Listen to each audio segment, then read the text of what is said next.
જંબુસર નગરપાલિકા ward number 1ની પેટા ચૂંટણીમાં સવારથી 6 વાગ્યા સુધી 47.67% મતદાન નોંધાયું। શાંતિપૂર્ણ માહોલમાં મતદાન પ્રક્રિયા પ્રારંભ સાથે મતદારોની કતારો લાગી। જંબુસર નગરપાલિકા વોર્ડ નંબર 1 ખાલી પટેલ બેઠક માટે આજરોજ મતદાન પ્રક્રિયાનો પ્રારંભ કરાયો હતો, જેમાં સવારથી 6 વાગ્યા સુધી 47.67% મતદાન નોંધાયું હતું।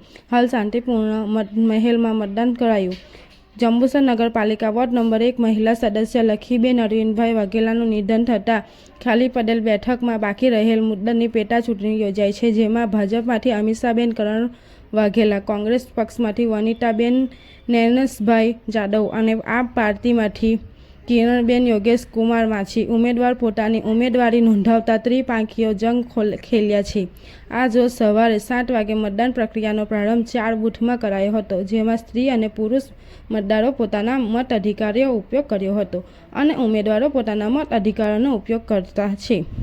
મતદારો અનેરો આનંદ જોવા મળ્યો હતો અને મતદાન મથક પર પોતાના મત અધિકારનો ઉપયોગ કરવા મતદારોએ લાંબી કતારો લાગી હતી। સવારથી લઈને સાંજ સુધીનું 47.67% મતદાન નોંધાયું છે અને શાંતિપૂર્ણ માહોલમાં મતદાન પ્રક્રિયા ચાલુ છે। ચૂંટણી અધિકારી પ્રશાંત ગમીત દ્વારા ચૂંટણી પ્રક્રિયા નિષ્પક્ષ અને પારદર્શક થાય તે માટે સતત લાઇન ચેન્જ કરી રહ્યા હતા તથા ચૂંટણી શાંતિપૂર્ણ માહોલમાં સંપન્ન થાય તે માટે જંબુસર પોલીસ દ્વારા પણ પૂરતો બંદોબસ્ત ગોઠવી દેવામાં આવ્યો છે।